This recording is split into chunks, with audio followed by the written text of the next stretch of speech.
Uzul PHP dersidagi 49-qism PHP'dagi matematikalik funksiyalar. Matematik funksiyalar ya'ni math funksiyalar PHP'ning markaziy bo'ligi bo'lib, qochilmayla bevosita ishlatishga bo'ldi. Matematik funksiya orqali integer va float doirasidagi salomatlarni bartaraf qilib bo'ldi.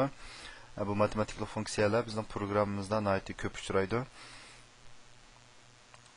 Qaraydigan bo'lsak, masalan, ABS mutlaq qism funksiyasi, arc-cosinus, arc-cotangenus, arc-sinus, arc-cosinus, sonlar sistemasi orqali aylantirish, ikili sistemasi uloq aylantirish degandek, mushta nihoyatda ko'p degan buning funksiyalari bor. Undan boshqa bu matematiklik turaqli qiymatlar, masalan, i deydi, log i, log 2i degandek mushta pi qiymati, masalan, chambar turaqligi 314 deb ikki xonagacha o'rganganmiz buni.